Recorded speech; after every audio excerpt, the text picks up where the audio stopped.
सुप्रिया सुले जी ने कहा कि हमने सरकार गिरा दी।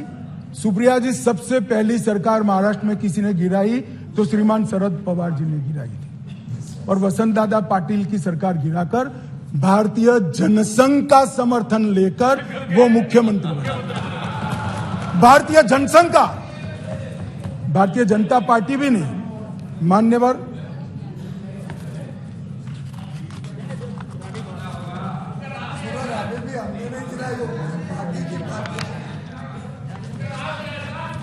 मान्यवर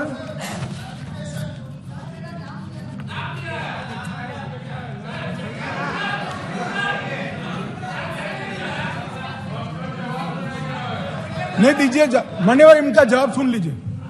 सर, जोशी जी उसके कन्वीनर थे। नहीं, कन्वीनर बरोबर है, मुख्यमंत्री कौन बना? सत्ता किसने भोगी? सत्ता का सुख किसने प्राप्त किया? शरद पवार जी ने की। उसमें भारतीय जनता पार्टी नहीं थी। मान्यवर तरुण गोगोई जी ने चीन की बात निकाली। गौरव गोगोई जी ने चीन की बात निकाली।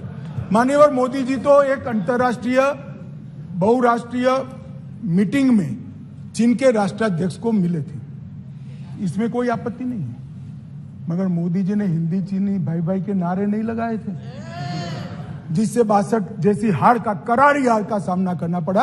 और श्री जवाहरलाल नेहरू जी तो इसी सदन में आकाशवाणी पर बोल गए थे, बाय बाय आसाम। बोल गए। ये तो हमारे सेना के जवानों ने आसाम को बचाया मान्यवर, और चीन ने एक तरफा समाधान किया, तब बचा। My heart goes to the northeast people, Assam people.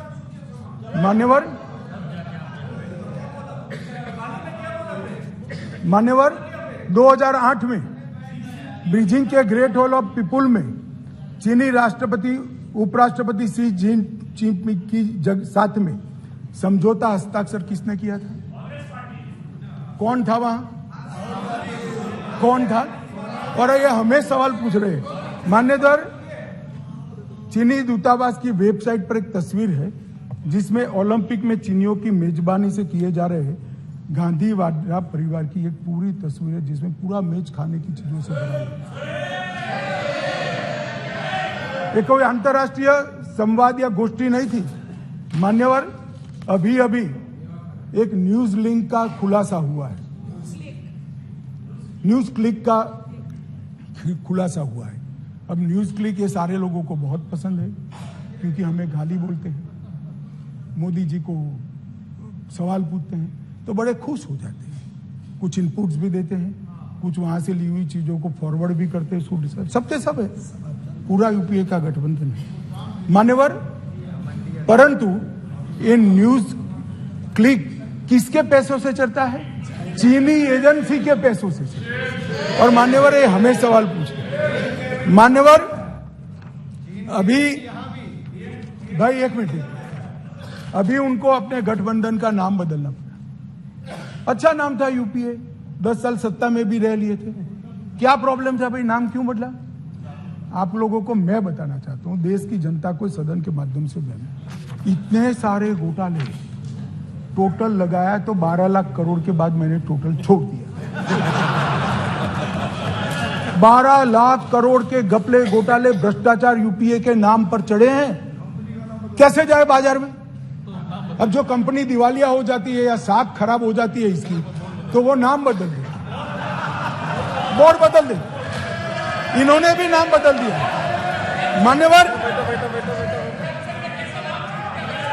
मान्यवर बोफोर्स, एक मिनट भाई, बोफोर्स घोटाला किसने किया? यूपीए ने किया। 2G स्पेक्ट्रम किसने किया? यूपीए ने। सत्यम घोटाला किसने किया? यूपीए। कॉमनवेल्थ घोटाला किसने किया? यूपीए ने। कोयला घोटाला किसने किया? यूपीए ने। टाटा ट्रक घोटाला किसने किया? यूपीए ने। वोट के बदले नोट का घोटाला किसने किया? यूपीए ने। आदर्श घोटाला किसने किया? यूपीए ने। नेशनल हेराल्ड का घोटाला किसने किया? यूपीए ने। वाड्रा का डीएलएफ घोटाला किसने किया? यूपीए ने। चारा घोटाला किसने किया? यूपीए ने। खाद्य सुरक्षा बिल का घोटाला किसने किया? गाजियाबाद प्रोविडेंट फंड घोटाला किसने किया? हर्षद मेहता शेयर बाजार का घोटाला किसने किया? हसन अली का हवाला घोटाला किसने किया? आईपीएल का घोटाला किसने किया? LIC हाउसिंग का घोटाला किसने किया? मधु कोड़ा घोटाला किसने किया? फायर फ्रंट सबमरीन घोटाला किसने किया?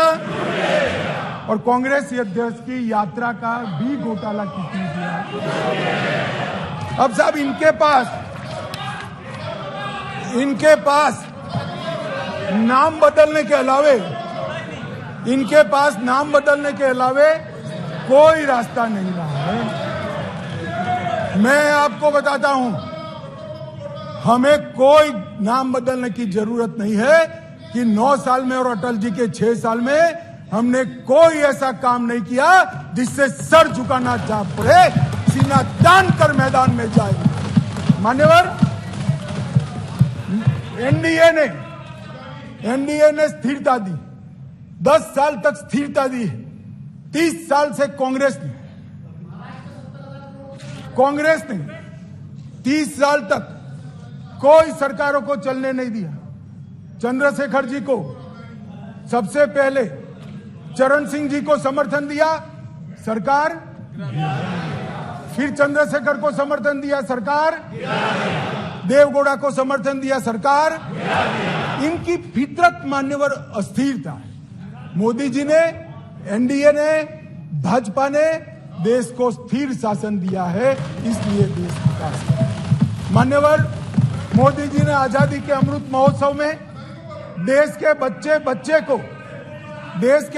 बच्चे में मान्यवर देशभक्ति का संस्कार सिंचित करने का काम।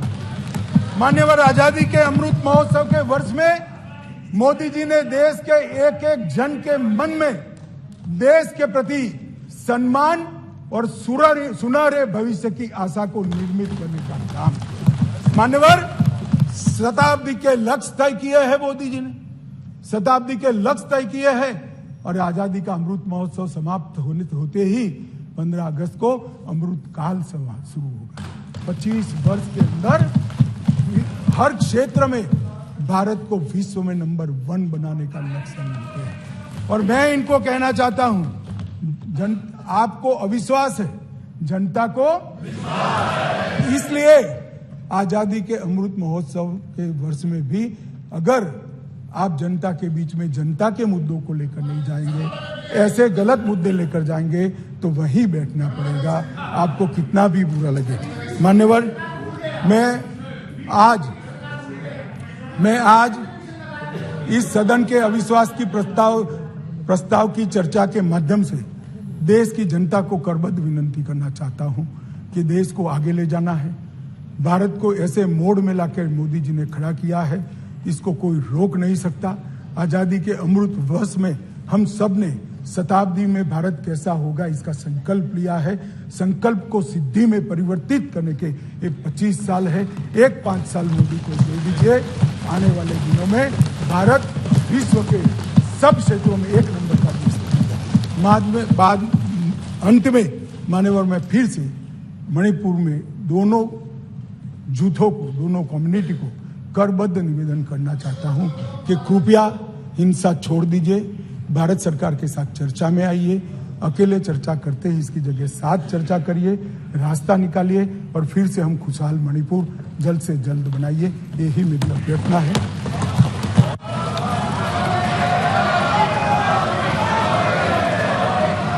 मान्य सदस्यगण,